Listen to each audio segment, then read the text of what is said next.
When I was 19, I was closing around 100,000 euros per month in sales for a growing online business. I was the third employee at this company, and at 19, I was earning more than my parents, and some months even more than both of them combined. I bought them expensive gifts and also gifted them money. And with my boss, who was my best friend at that time, we would go to fancy restaurants wearing Rolexes because he had several of them, driving around in his Mercedes AMG, and also buying expensive perfumes. I also once, because I had a very successful month, bought champagne, Moet champagne, for basically, yeah, by part of the sales team who were also my friends. And once we were invited by the consulting company, whose clients we were, because we were as a company performing very well as their clients, we were invited to a Gatsby party. And if you don't know what a Gatsby party is, just go and watch the movie The Great Gatsby. And basically, we were there among other successful entrepreneurs. Everyone was dressed in suits, it was actually in a castle, yeah, in a German city. In front of the castle were Lamborghinis, G-Wagons, and a crazy firework, yeah. Imagine just like a gala in a James Bond movie, yeah. And here I'm also showing you a screenshot from 2020 where I personally closed 17.5K in one day, and another day I closed 21K in one day. I went to expensive bars with my friends, and I paid for them, or restaurants. And in this video, I want to tell you why I still have quit this work, and why did I take the opportunity to join a top university. Yeah. So let's begin with how it all started. Yeah. Well, when I was 16, a stranger actually who was a few years older randomly called me like on a random day, because I applied to like a money making program back then, like an online program, and this guy was doing sales for this online program, and he called me, and we ended up talking like for a long time, basically, also basically off topic from the sales call on this particular occasion when he called me. And he told me that he was living in the same city as I was, and that he was actually just a few years older, living alone, and that he was an entrepreneur. And I was super excited, because back then, I wanted to make a lot of money, I wanted to be rich, and he was just like a role model. I thought, damn, he's just a few years older, and he lives alone, is an entrepreneur. Yeah, I was like, damn, that's amazing. So I was blown away, and I offered him to meet up. So he agreed. We met up at a burger restaurant at Jim Block here in Hamburg.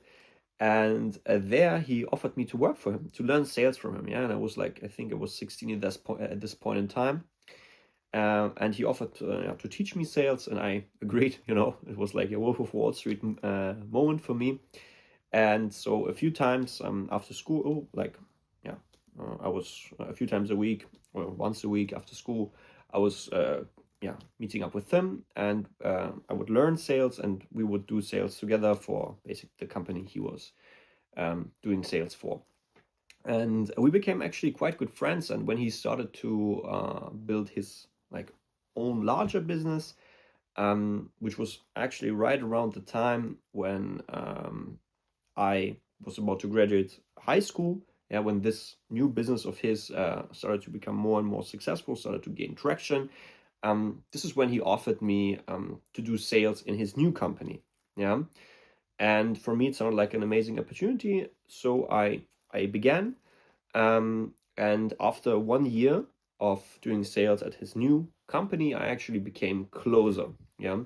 So what exactly is that? What is a closer? Yeah. So a closer isn't qualifying leads. Leads are the people interested in your product. you are actually responsible for the revenue, because you are the person who actually gets the other person to say yes. Yeah. And by 19, I was doing the closing calls, yeah, which were about like 1 hour to 90 minutes long. High ticket sales, meaning I was selling really programs between 3 and 6.5K, which is quite a lot. And I was doing that B2C, meaning to like just normal people. And doing that, I was closing around like 100K per month consistently in this position. And I was earning a fixed salary, and on top of that, I was earning a commission, yeah, for each deal that I have closed. So if I close more deals and more expensive deals, obviously I would earn more and more money. And this is how, with time, well, after a few months, I was earning more than my parents. And at some months, which were particularly successful, I was earning more than both of them combined. And my friend's life, yeah, who was my boss and also my best friend at this time, his life looked really incredible from the outside. So he moved to the basically best and newest district in our city, yeah, which is also probably one of the most expensive district in my whole town. I live in Hamburg in Germany, so it's quite an expensive city for living. Then he got himself a Mercedes AMG, and he was, I think, 22 at this time, 23 maybe, and also a few Rolexes.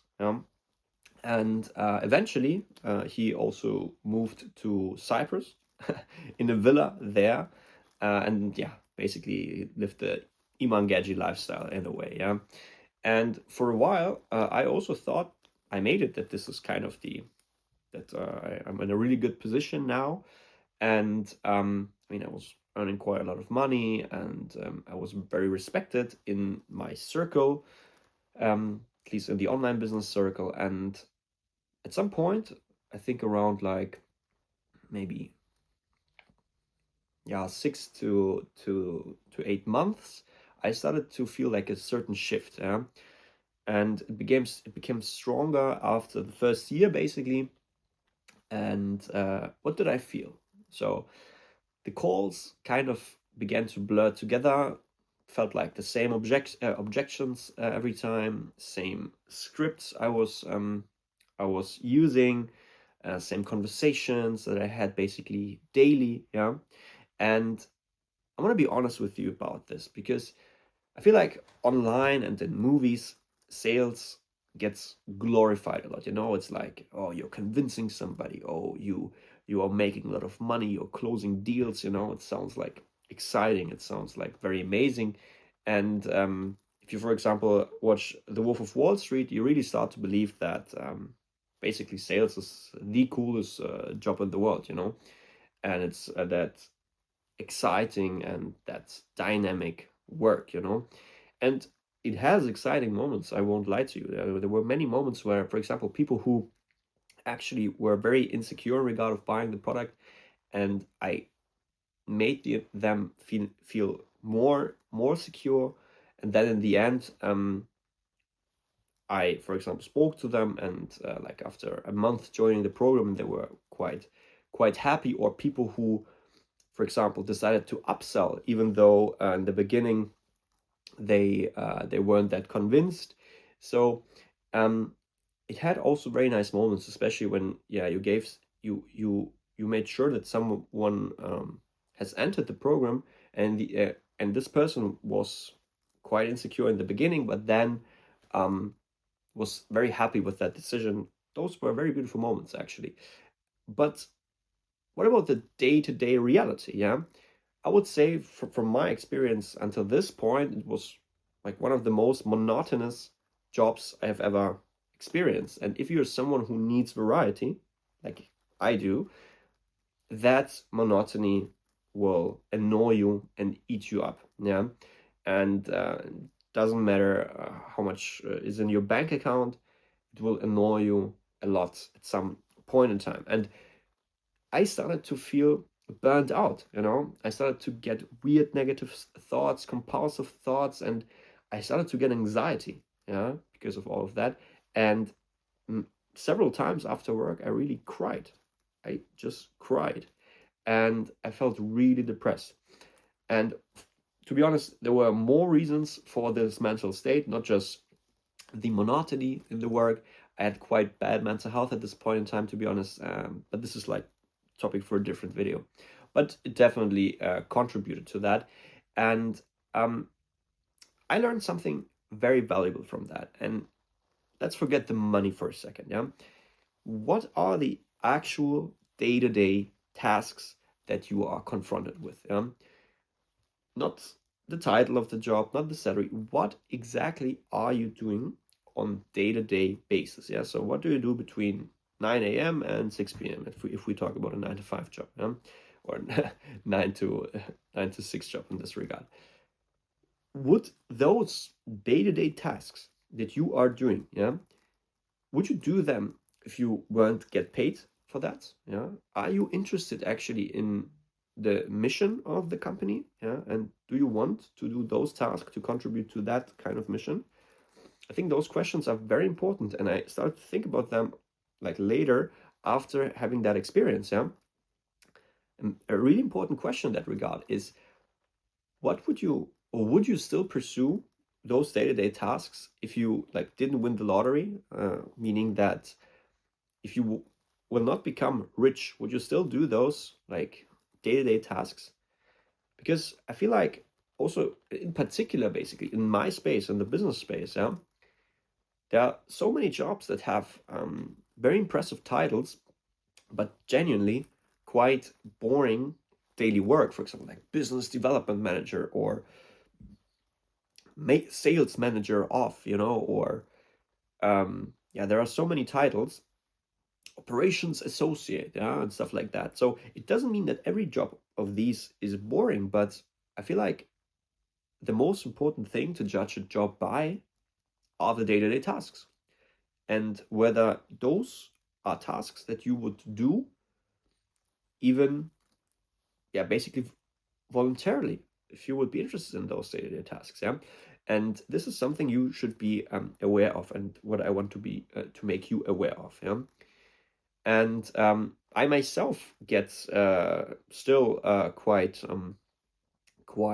let's say um, confused, yeah, by those titles, for example, because many times they sound so cool, but in the end, it all comes down to the day-to-day tasks and whether those are tasks that you would like to do. Yeah.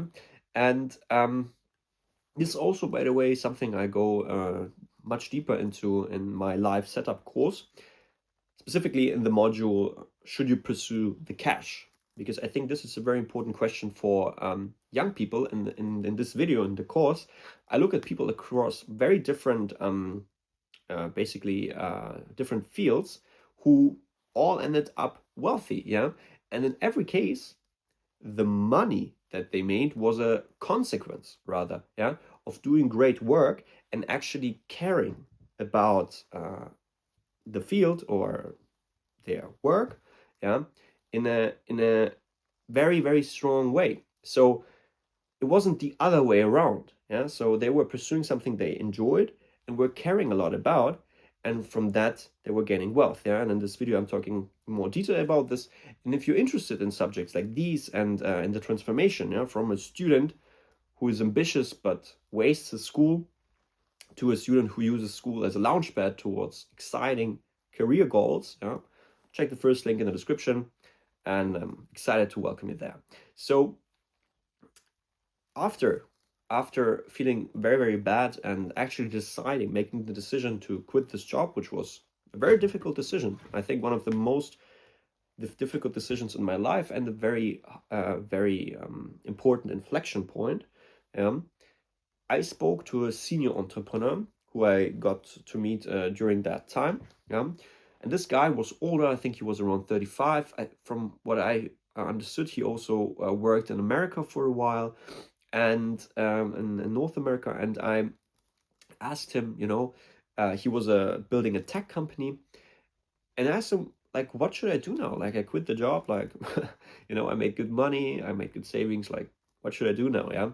And my closest circle at this point in time was an online business, yeah. And the consensus, at least from like how I felt, was that uni is a waste of time and you shouldn't do it. Learn to do sales, learn to do online marketing, do that, and everything will be fine. And he said to me, like, go to university, like, honestly, and you will start to think bigger, yeah. And he said things will change and young entrepreneurs come and go, yeah. And I saw many of them come and go. This is what he said, and actually he was right with both of those things, yeah. And I applied at this point in time. I was fortunate to get into a top university, yeah, basically by some rankings the best for business in my country, and it genuinely has changed how I see things, how I see the world, yeah. And not because of the degree itself, yeah, not because of the knowledge in the degree itself, rather because everything around, yeah, the people I studied with, for example, the internships that I did, and the people I was surrounded by in those internships, yeah, who were very ambitious, for example, themselves oftentimes. The events I took part in, and the people I got to meet, yeah, through these events, and my thinking expanded in two directions. Yeah, I started to think beyond just making a lot of money, and I started to rather think about my scale of impact that I want to have in this world, and also how I want to achieve this impact. Not exactly like I was more thinking about what can I do to achieve a high positive impact that is also aligned with my strengths and interests, and thus produces excitement. So I really enjoy this process of contribution to the world and of producing impact, and actually become very, very good at it through this high joy, or better to say, through this high interest, and thus the excitement that arises. Yeah, those were the questions that I started to ask myself, which I think were very, very important. And um, this also was a very different type of thinking than I had, for example, when I was just after high school and was doing sales. Yeah. And what I gained additionally was a very strong challenge, yeah, regarding self-organization, learning fast, becoming efficient, yeah, asking myself, where can I save time? What can I automate? Yeah. And if you look, for example, at my life when I joined university and also when I finished it, there were so many things I did differently, little things, but which saved me a lot of time. For example, I used to go by foot to the grocery store. In the end, I was driving by bike, yeah, and carrying my groceries on my bike, and this saved me a lot of time. In the beginning, I used to go to cook in the kitchen myself, and yeah, just stand there for an hour and cook everything, doing meal prep. In the end of my uni time, I bought myself like a pressure cooker, and this thing would cook the meat, for example, also the rice, and also my buckwheat, for example, for me. So I did not have to stand in the kitchen, and thus was saving again one hour and a half, because I did not have to clean up the kitchen so much, and I did not have to stand there. I could learn or do other things while the pressure cooker would cook for me. Things like that. And those things I learned because of the high pressure I faced in university in regard of my subjects. And in this regard, also I gained handling high mental workload, yeah, and also stress and pressure, and of course also many fun experiences, like watching, for example, a sunset on cliffs with a beautiful girl in south of France during my exchange semester, and then getting lost there and having to find our way back in the dark. Yeah, things like that I gained, yeah, through that decision. And here is my honest conclusion from that. So I made very good money as a closer, more than likely most of the people my age at this point in time, yeah. And I still decided to walk away because the work didn't excite me anymore, and I could feel myself stagnating, yeah. And university in that regard gave me variety, yeah, variety in regard of activities, a lot of personal growth, yeah, in many regards, as I have touched already upon, options. Yeah, I did not know that they even existed. So I started to have much more options than I had before. And that's not something you can like put a number on, yeah, I don't know, give it a certain financial worth, yeah. I think those things were, um, yeah, super valuable, and this is why I don't regret the decision, because it broadened my mind, it broadened my perspective, it made me grow, yeah. I became a much more productive, much more strong, yeah, mentally, especially, of course, physically as well, because I went to the gym, but especially mentally, yeah, because if you're facing a lot of pressure, like a lot of to-dos, low time, and also peers that are super hard working, you are, as I think I've just talked about this in a previous video, you have to perform much better. You have to set higher standards. You you you feel like the need to do more, and to put way more effort. And this is something that was very new to me. So I was pushed to my beyond my not my boundaries, but my beyond what I was used to in regard of working hard, and of course also experiences that I will never forget and will be super grateful for, that would be very difficult to simulate without the or get without the university. Yeah? So if you're in a position where you're earning well, but something feels off, likely you aren't, because if you watch my videos, you likely are in your teenage years, and likely are in school.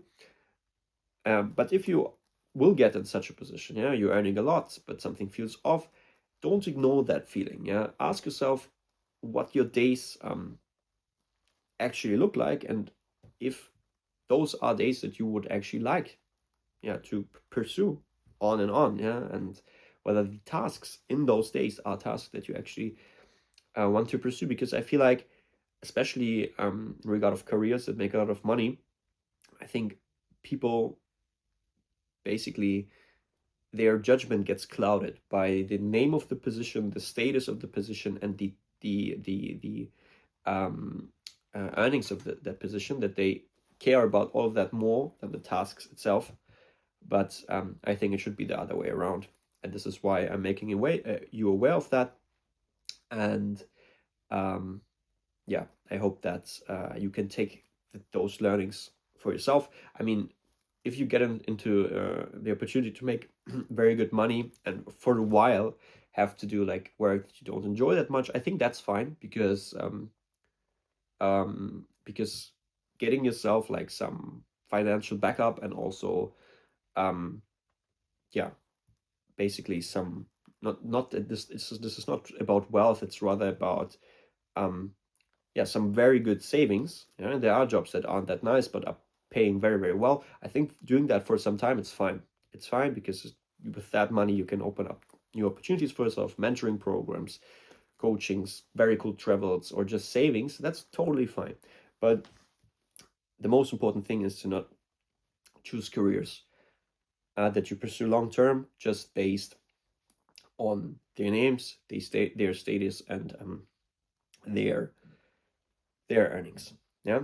Uh, Look forward to see you in the next video. And if you want to hear me talking about the subject of how attending a top university has changed me, there is a video about that. I think it's called I got to sit next to 1 billion euros entrepreneur. Check this out, and I'm looking forward to see you in the next video, as I said, and welcome you in the Live Setup Operating System course. Goodbye.